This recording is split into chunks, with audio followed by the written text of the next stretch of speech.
Maligayang pagbabalik mga kasolid. Bob Arum dismayado, alagang kampiyon na bigla ang retiro. Casimiro nakahanap na ng katapat, alaga ni Gibbons itatapat kay angas ng Pinas. Naoya Inoue kumpirmado, kaya pala.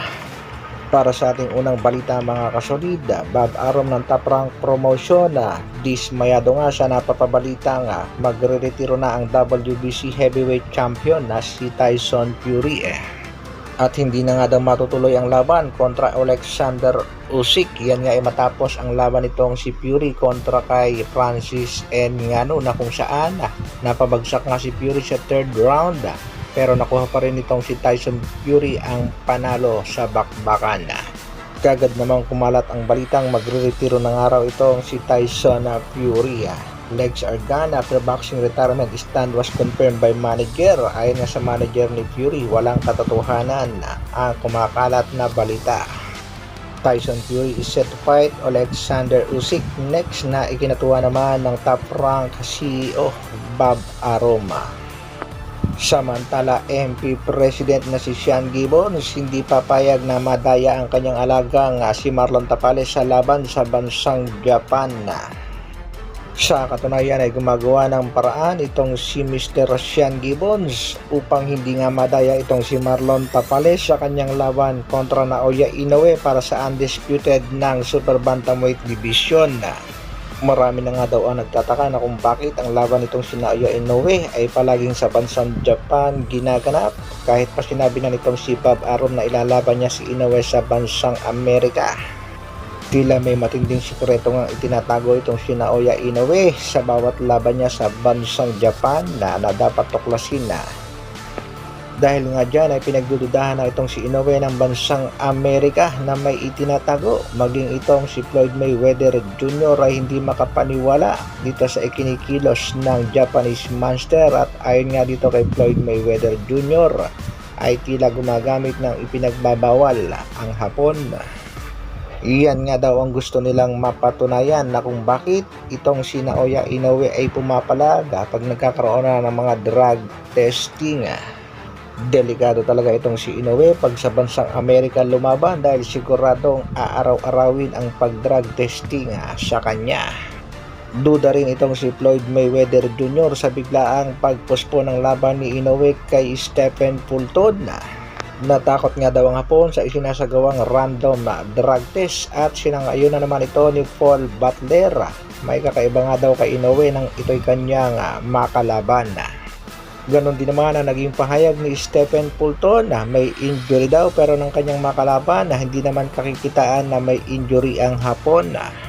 Sa pagkakataong ito mga kasolid, pag pumalag pa rin ang Hapon na lumaban sa bansang Amerika ay dito na natin mapapatunayan na meron talagang itinatago itong mga Hapon na patungkol sa nagiging laban ng kanilang pangbatong si Naoya Inoue.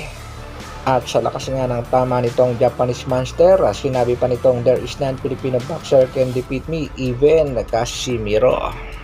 Siguradong iiyak itong Japanese Monster kapag napatunayan na. Sa kasalukuyan nga ay hindi kumpiyansa itong kampo ni Marlon The Nightmare Tapales at sinisiguradong walang dayaang mangyayari sa kanilang magiging bakbakan. Magkakaroon nga daw ng drug test before and after the fight. Yan ang inire-request sa kasalukuyan ng kampo nitong si Marlon The Nightmare Tapales. Ang tanong, papayag ba kaya ang kampo nitong si Naoya Inoue? Sa kabilang balita naman mga kasolid, Bad Ratiles may napatunayan na takot nga pala talaga itong tinaguriang Japanese Monster na lumaban dito sa angas ng Pinas na si General Casimiro. Pakinggan natin mga kasolid ang real talk ni Bad Ratiles Boxing. Ayaw mo rin labanan dahil super lakas? Pag malakas ayaw lumaban, pag mahina ayaw din labanan. Kailan mo lalabanan? Isa lang ang ibig sabihin niyan mga kasolid, ayaw talagang labanan. Para naman sa ating huling mga balita, MP President na si Sean Gibbons tila nakahanap ng pantapat sa ating pangbatong si General Casimiro. Ito nga yung isa niya pang alagang si TJ Doheny, nakapapanalo pa lamang sa laban.